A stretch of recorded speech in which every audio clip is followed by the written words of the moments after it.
Chaque matin, nous nous réveillons non seulement au son d'un réveil, mais aussi au défi d'un nouveau jour. Cette lutte est intemporelle, faisant écho aux expériences d'un empereur romain il y a plus de 18 siècles. Marcus Aurelius, malgré son immense pouvoir, affrontait les mêmes épreuves quotidiennes que nous rencontrons aujourd'hui. En tant que figure clé de la philosophie stoïcienne, il a rédigé des réflexions personnelles qui ont traversé les âges. Ses écrits nous enseignent que le véritable pouvoir ne réside pas dans la domination des empires, mais dans la maîtrise de soi chaque matin. Aujourd'hui, nous explorons ces stratégies intemporelles, non seulement pour nous réveiller, mais pour nous élever mentalement et spirituellement rechargés. Rejoignez-moi pour découvrir comment le stoïcisme ancien ne consiste pas seulement à endurer les défis de la vie, mais à les transformer en triomphe. Ensemble, nous dévoilerons les secrets stoïciens pour commencer nos journées non seulement à l'heure, mais avec un but, prêt à transformer ce qui était autrefois une corvée quotidienne en une opportunité vibrante. Si vous trouvez de la valeur dans ces idées et ce voyage dans le stoïcisme, veuillez nous soutenir en cliquant sur le bouton s'abonner. Cela nous aide à vous apporter plus d'idées enrichissantes. Marcus Aurelius réfléchissait souvent à la notion de but et au rôle que nous sommes destinés à jouer. Il nous a mis au défi de nous demander « Pour quelle tâche avez-vous été créés ?» Cette invitation profonde nous encourage à explorer nos motivations personnelles et nos aspirations. Le concept japonais d'ikigai, qui se traduit vaguement par la raison pour laquelle vous vous levez le matin, s'aligne parfaitement avec les principes stoïciens. Il s'agit de trouver ce que vous aimez, ce dont le monde a besoin, ce pour quoi vous pouvez être payé et ce dans quoi vous êtes doué. Incorporer le stoïcisme dans la quête de l'ikigai révèle qu'il s'agit de plus que de la joie ou du succès personnel. Il s'agit de s'aligner avec un bien plus grand, un but qui ajoute de la valeur au-delà de soi-même. Aurelius croyait que comprendre et remplir notre rôle dans le cosmos n'est pas seulement un acte d'accomplissement personnel, mais un devoir envers l'ordre social et naturel. En réfléchissant à ce qui vous motive chaque matin, considérez comment cela contribue au bien-être des autres. Cela pourrait impliquer votre travail professionnel, vos passions personnelles, ou même de petits actes de gentillesse et d'excellence au quotidien. En contemplant votre ikigai, pensez aux activités qui vous apportent de la joie, vous mettent au défi et vous procurent un sentiment de calme et de but. Cela pourrait être enseigner le yoga, concevoir des bâtiments, écrire des livres ou élever des enfants. Chaque rôle porte une essence unique dont le monde a besoin. Réfléchissez à la façon dont ces éléments convergent dans votre vie. Peut-être commencer un journal pour documenter les tâches vers lesquelles vous vous gravitez naturellement, les défis qui vous stimulent et où vous voyez l'impact le plus significatif de vos efforts.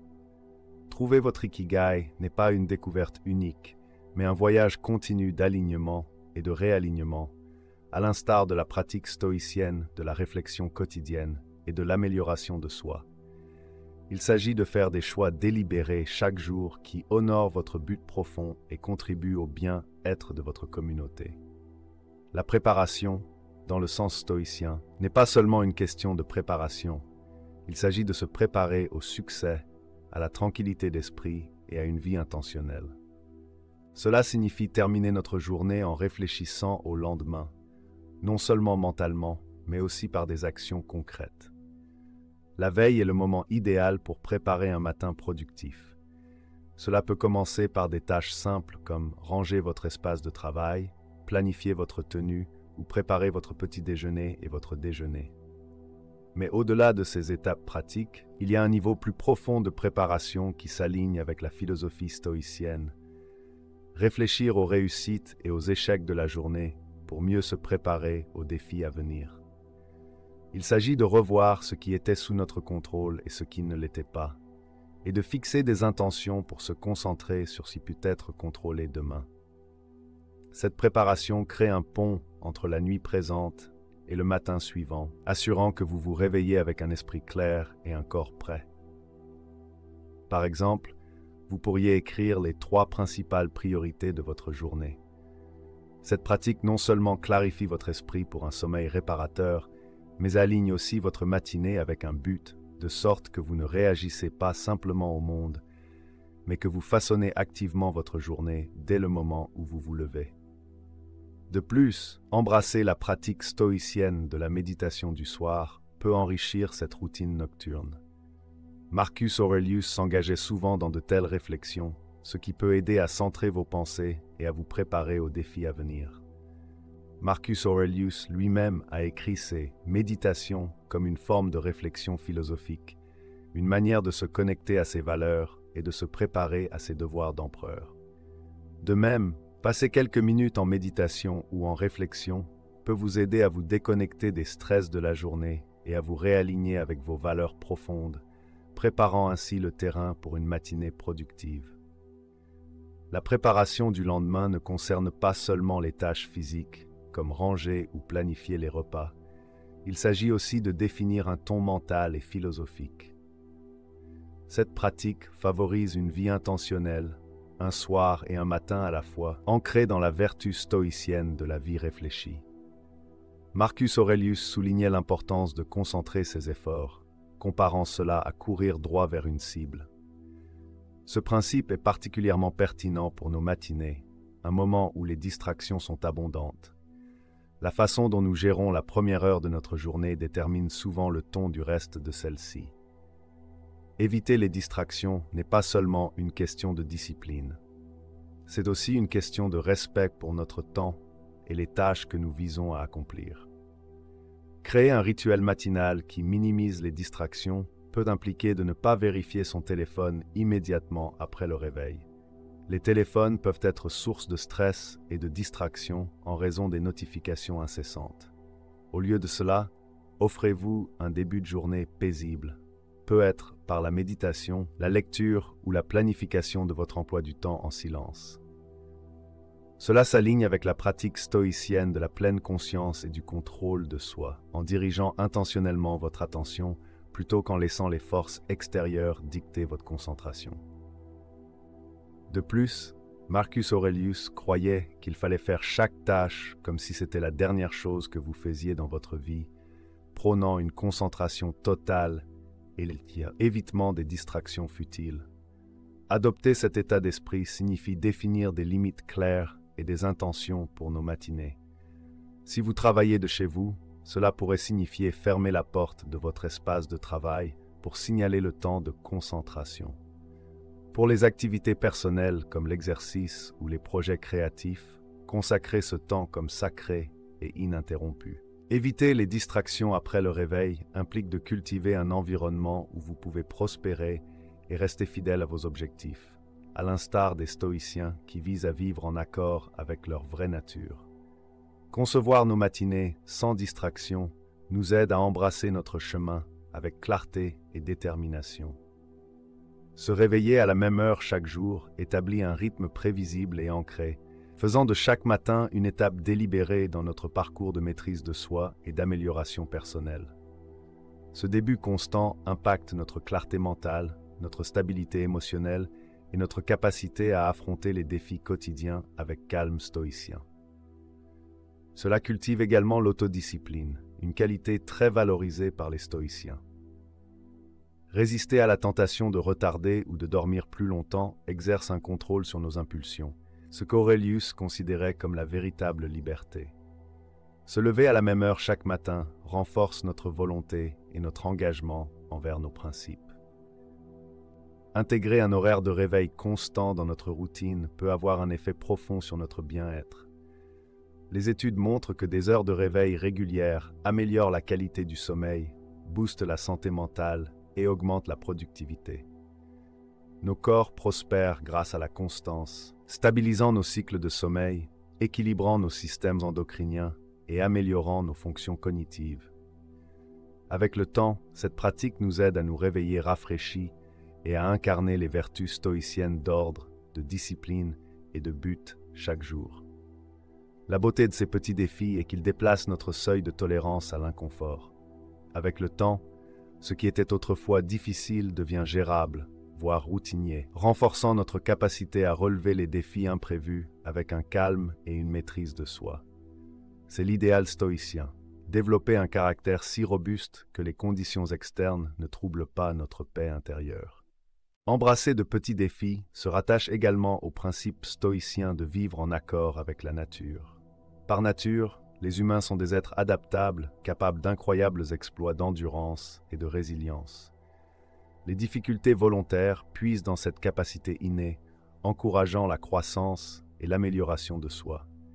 Il s'agit de se tester, non pas au point d'être submergé, mais d'élargir nos limites de manière réfléchie et délibérée.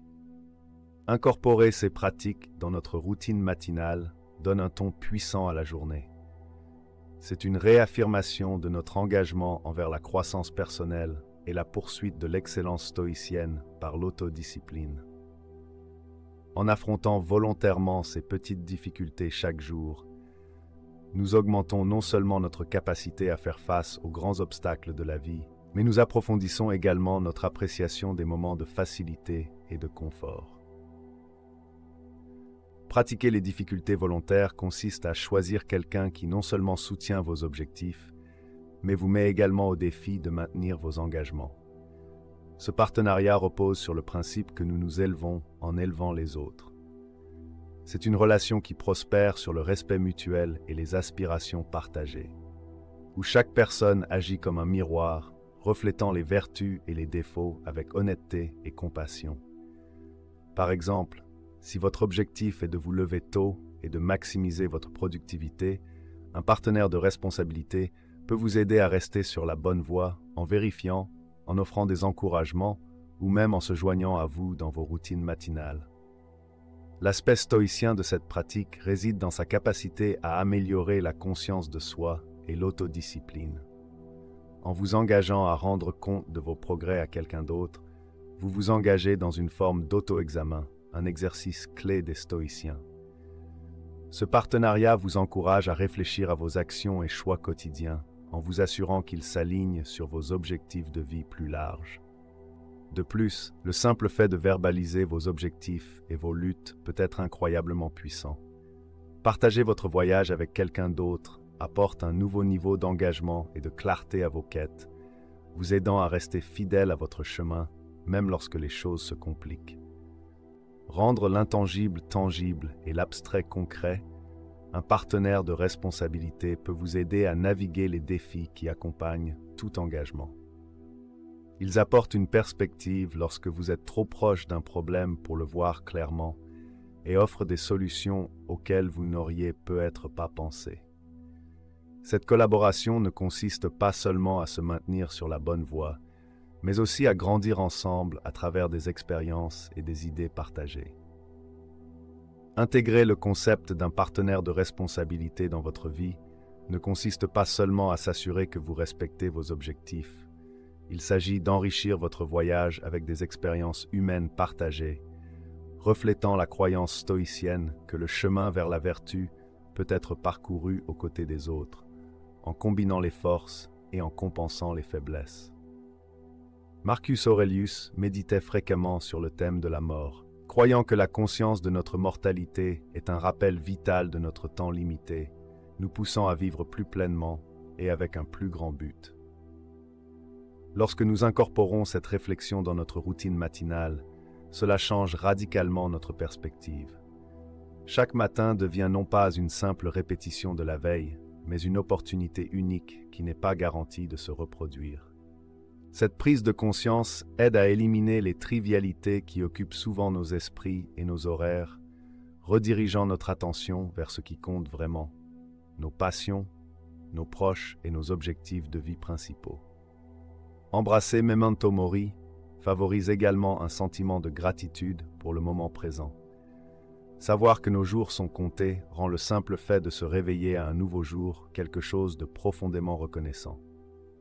Cette pratique peut conduire à une approche plus intentionnelle de nos tâches et interactions quotidiennes. Au lieu d'être motivés par la peur ou l'ambition, nous sommes motivés par la richesse du présent et la nature finie de nos expériences. Réfléchir à notre mortalité dans le contexte d'une routine matinale peut être ancrant.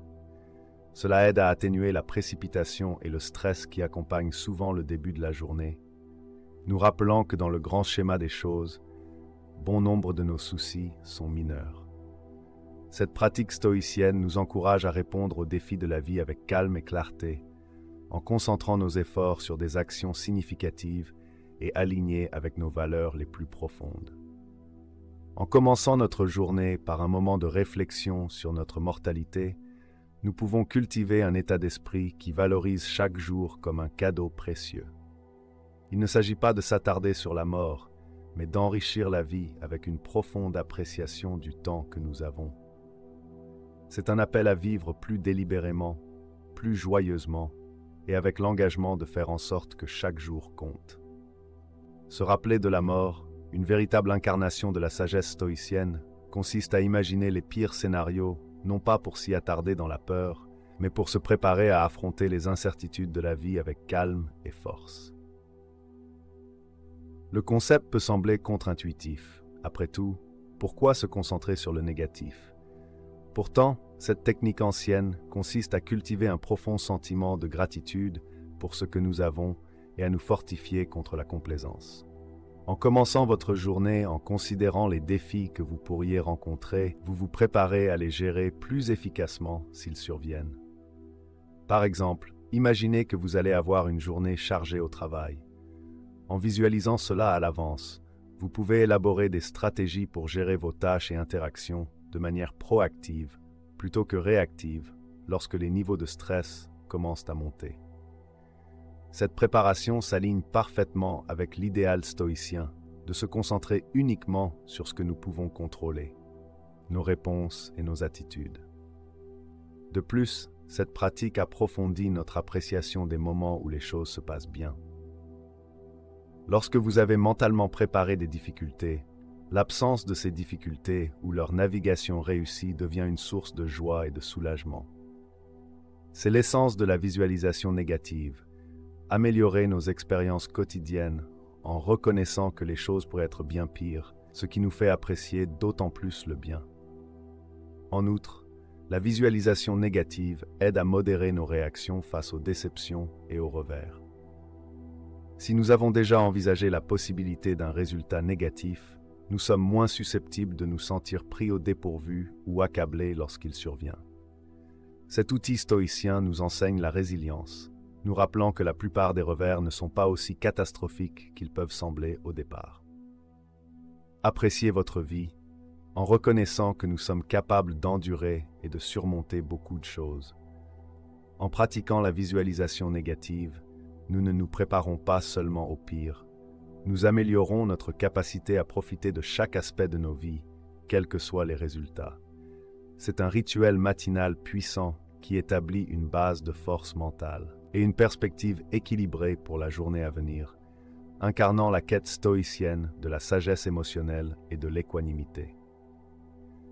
Marcus Aurelius exprimait fréquemment sa gratitude pour les personnes qui l'entouraient et les vertus qu'il était capable de cultiver. Ces réflexions nous encouragent à nous concentrer non pas sur ce qui nous manque, mais sur l'abondance présente dans nos vies. Un exercice qui a des implications profondes pour notre bien-être mental et émotionnel. Intégrer la gratitude dans nos routines quotidiennes peut être à la fois simple et transformateur. Cela implique de prendre le temps chaque jour, peut être au début ou à la fin, de réfléchir aux aspects de nos vies que nous apprécions. Cela peut être aussi simple que d'être reconnaissant pour une bonne nuit de sommeil, le confort de nos maisons, la présence de nos proches, ou même les défis qui nous offrent des opportunités de croissance et d'apprentissage. En reconnaissant et en appréciant ces éléments, nous cultivons un état d'esprit qui voit la vie comme pleine de cadeaux plutôt que de privations. Cette pratique de la gratitude ne fait pas seulement créer un état d'esprit positif, elle déplace notre attention de ce qui manque à ce qui est présent. C'est un principe fondamental du stoïcisme, qui enseigne que le bonheur vient non pas d'avoir plus, mais de vouloir moins, d'apprécier ce qui est devant nous, plutôt que de languir après ce qui est hors de portée. De cette manière, la gratitude n'améliore pas seulement nos propres vies, mais nous rend également plus efficaces et compatissants dans nos interactions avec les autres. Lorsque nous apprécions ce que nous avons, nous sommes mieux placés pour partager notre abondance et offrir notre soutien à ceux qui nous entourent. De plus, la pratique régulière de la gratitude peut transformer notre perception et notre interaction avec le monde. Lorsque nous commençons nos journées par un exercice de gratitude, nous définissons un ton de contentement et de paix qui influence toutes nos actions et interactions ultérieures. Cela ne signifie pas ignorer les difficultés que nous rencontrons. Au contraire, cela signifie aborder ces difficultés d'un lieu de force et de stabilité, fortifié par notre conscience du bien qui existe également dans nos vies. Cultiver la gratitude n'est pas seulement une bonne chose à faire, c'est un alignement puissant avec les principes stoïciens qui renforcent la résilience, approfondissent le contentement et élargissent notre capacité à la joie. C'est un rappel que, malgré les défis et les pertes inévitables, il y a toujours quelque chose pour laquelle être reconnaissant. En cheminant ensemble à travers les enseignements du stoïcisme, souvenez-vous que chaque petit acte de gratitude, chaque moment de réflexion, renforce non seulement nos esprits, mais aussi notre connexion les uns avec les autres. Merci de m'avoir rejoint dans le Stoic Journal. Si cette vidéo a éveillé en vous une curiosité ou une inspiration, pensez à regarder notre prochaine vidéo pour continuer à explorer la sagesse profonde du stoïcisme. Ensemble, continuons d'apprendre comment transformer l'ordinaire en extraordinaire. Merci d'être ici et pour tout votre soutien.